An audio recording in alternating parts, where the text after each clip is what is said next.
તો પાછળ આપણા શેફ ઊભા છે મિસ્ટર હેત પટેલ, તો એ બનાવવાના છે. તો ચલો હું તમને બધું બતાવી દઉં. એમને રેડી કર્યું છે બધું. તો સૌ પ્રથમ આ બધું એમને કટ કરી લીધું છે. ટામેટા, ડુંગળી, આદુ લસણ મરચાંની પેસ્ટ, સોલ્ટ, હિંગ, આમાં મસાલા ને 100 ml જેટલું તેલ નાખવાનું.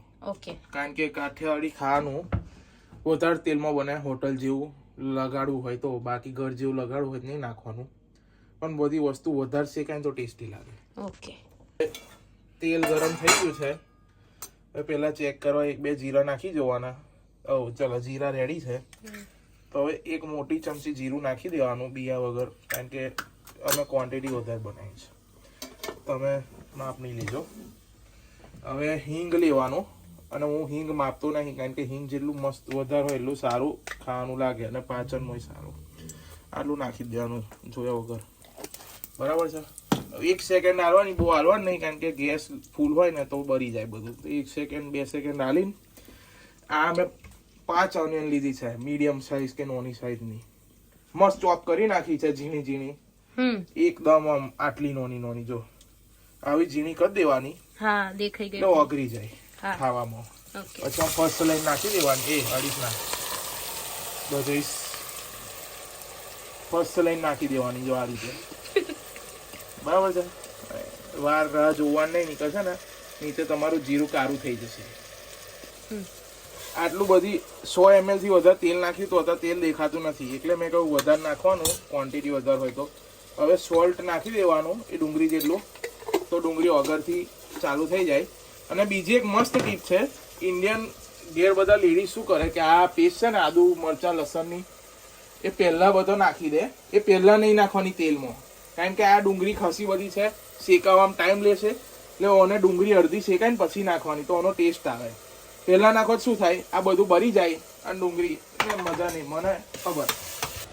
હવે ડુંગળીને શેકાવા દઈશું 5-10 મિનિટ એને છોડી દેવાની માપના ગેસ પર. ખાસ હોય તો ફૂલ ગેસ. જો કેટલી ભાઈ ડુંગળી નાખી હતી, કેટલી થઈ ગઈ, આવી હાલત કરી દેવાની એની. તો આવી હાલત, આવો કલર એકદમ પિંક ને ગોલ્ડન. પછી હવે જો મેં કમ ના પાડી દે આદુ લસણ નાખવાની, અહીં કલર જુઓ, અહીં આગળ ઓલરેડી ડુંગળી થોડી ચોટી છે, તો આદુ લસણ મરચું તો એના કરતો પાતળું, એ તો તરત ચોટી જાય. એટલે હજુ હવે નાખવાનું અને એને ટાઈમ આપવાનો, કારણ કે પહેલા નાખ્યું ને તો આ બધું બળી જ જશે, એટલે મતલબ નહીં પહેલા નાખીને. તો ડુંગળી શેકાઈ પછી આદુ લસણ મરચાંની પેસ્ટ પછી નાખી છે, બસ બળી ના જાય એને થોડો ટાઈમ આપવાનો. અને પછી મસાલા નાખવાના, અને પછી લાસ્ટમાં ટમાટર નાખવાના. ટમેટો વેલું ઓગળી જાય. ઓકે,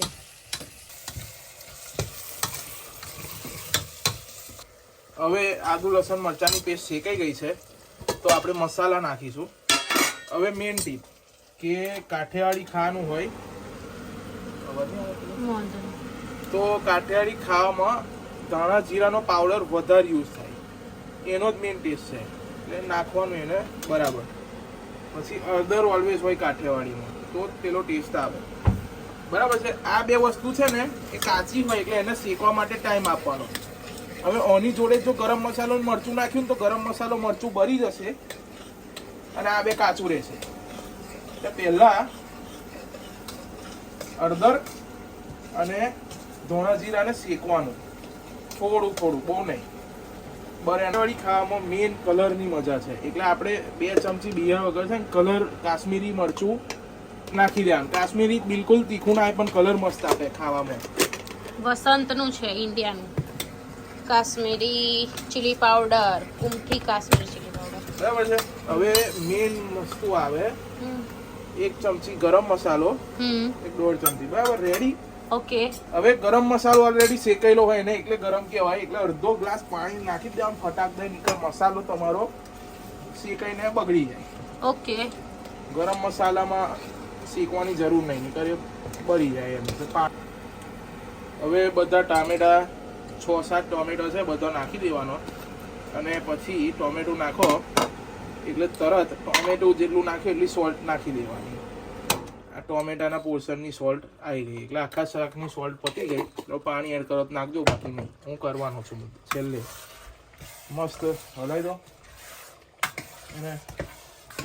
અને છે ને ટોમેટા બહુ અગરવા નહીં દેવાના, કારણ કે આ શાક મેન સેવ ટોમેટાનું છે. એટલે બસ ખાલી 50% ટોમેટું શેકાય એટલે ગેસ બંધ કરી દેવાનો. હવે અમે દેશી ગોળ નાખીશું. યુકેમાં આવો દેશી ગોળના ડબ્બા મળે તો આટલો ગોળ નાખવાનો, 50 ગ્રામ જેટલો, 50-60 ગ્રામ. કારણ કે હવે જ્યાં સુધી ટામેટા થોડા ઓગળી ના જાય ત્યાં સુધી એને શેકાવા દેવાનું. મારે કરવાની છે રોટલી, તો ફટાક દઈને કરી દે. તો હું રોટલી કરીશ. કર દે. તો આ છે ને જળ છે, પાણી એ નાખશે જળ એમાં. પાણી છે, પાણી અમે પાણી જળ છે ને જળ નાખશે. એટલે થોડુંક વધારે છે. આ જડ છે ને એ આમાં જડ નાખશે. બહુ જ મસ્ત થયું છે સેવ ટામેટાનું શાક. રતલામી સેવ ભાઈજીની યુઝ કરી છે અમે. ભાદરવાની. તો ટેસ્ટ કરીને કહો તમે કે ભાઈ કેવું લાગ્યું તમને. તમારી જ બનાવતા જ મને ખબર હતી કે મસ્ત જ હશે. હા હા, પણ એક ચાખી જઈએ. ચલો, કેવું મજા આવી ગઈ? એક નુકસાન થયું. શું થયું? આટલું મસ્ત કપડો બગડ્યો. ઓકે, તો તમે પણ સેવ ટામેટાનું શાક બનાવજો અને તમારી રેસીપી પણ કોમેન્ટમાં કરજો જો તમે અલગ બનાવતા હોય તો. અને લાઇક, શેર એન્ડ સબસ્ક્રાઇબ કરજો. હવે હું વિડીયોને એન્ડ કરું છું. આપણે નેક્સ્ટ વિડીયોમાં મળીશું. બાય.